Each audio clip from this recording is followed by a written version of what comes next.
Salam sehat, salam damai sejahtera, selamat bergabung kembali dalam layanan Mesbah Keluarga. Kali ini kita akan menseringkan arsip kehidupan.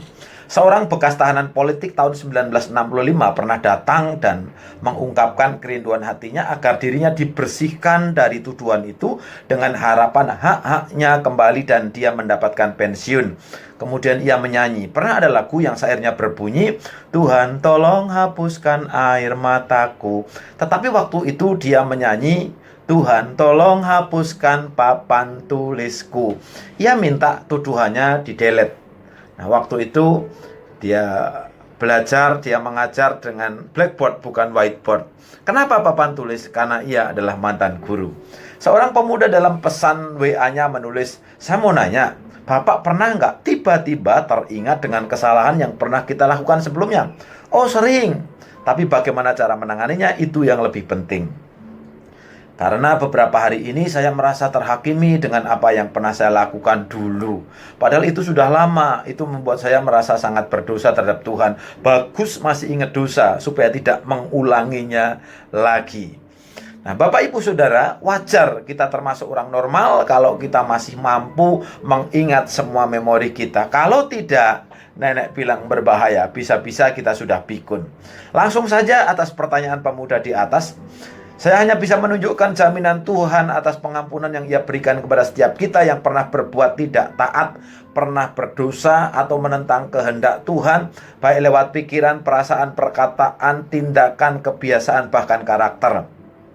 Yesaya 43 ayat yang ke-25 itu berkata, Akulah dia, Tuhan yang menghapus dosa pemberontakanmu oleh karena aku sendiri.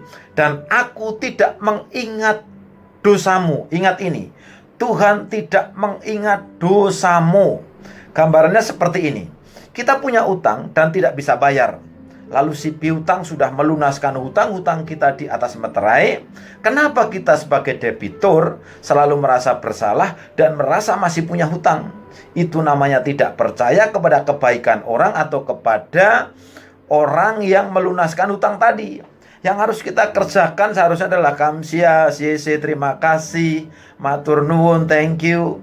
Lalu langkah berikutnya, karena hutang kita itu anggap saja tidak bisa dibayar sampai 7 keturunan. Hal terbaik adalah ketika kita menyerahkan diri kepada Dia untuk apa hidup ini. Menyadari dosa-dosa yang tidak mungkin terbayar dengan apapun, dan kemudian hadirlah sosok Yesus Kristus yang datang untuk melunasinya. Karena itu Rasul Paulus dalam Galatia 2 ayat 20 bersaksi, Adapun hidupku ini bukannya aku lagi, melainkan Kristus yang hidup di dalam aku. Tetapi hidupku yang sekarang, aku hidup di dalam tubuh ini. Aku hidup di dalam iman kepada Anak Allah yang mengasihi aku dan yang menyerahkan dirinya untuk aku. Untuk meyakinkan bahwa Tuhan itu serius mengampuni kesalahan kita kepada orang percaya, yang nggak percaya nggak masuk. Kepada orang percaya, Dia sampai mau berperkara. Siapa kita ini? Sehingga Tuhan berkenan mau berperkara dengan kita. Yesaya 1 ayat 18 mengatakan, marilah, baiklah kita berperkara, firman Tuhan. Sekalipun dosamu merah seperti kirmisi, waktu itu semerah-merahnya warna merah adalah merahnya kain kirmisi dan kain kesumba. Artinya merah parah akan menjadi putih seperti salju. Saat itu tidak ada yang lebih putih dari warna salju dan bulu domba. Sekalipun berwarna merah seperti kain kesumba, akan menjadi putih seperti bulu domba. Jadi pengampunan Tuhan itu total, menyeluruh. Kalau hari ini saudara adalah orang percaya dan sering tiba-tiba teringat dengan dosa masa lalu, ingat, Itu adalah pekerjaan roh penuduh, pekerjaan iblis si bapa pendusta, agar saudara meragukan keseriusan Tuhan dalam mengampuni saudara, sehingga saudara akan mudah ditarik kembali kepada dunia lama saudara. Bapak Ibu Saudara, otak kita ini adalah arsip. Dalam otak kita itu terbagi menjadi dua, yaitu otak sadar dan otak bawah sadar. Kemampuan otak bawah sadar dalam menyimpan memori itu adalah selama 70 tahun bekerja 24 jam sehari, dan kapasitas kerjanya itu 70% dibandingkan dengan otak sadar. Karena itu saat saudara melek, saudara masih bisa mengantuk, saudara masih bisa melamun, dan saat tidur pun saudara masih bisa bermimpi. Nah, itu pekerjaan otak bawah sadar. Jika kemampuan menyimpan memori itu sampai 70 tahun, itu berarti otak bawah sadar itu mampu bekerja sepanjang hidup manusia. Ini jika kita referensikan dengan Mazmur 90 ayat yang ke-10, masa hidup kami 70 tahun dan jika kami kuat.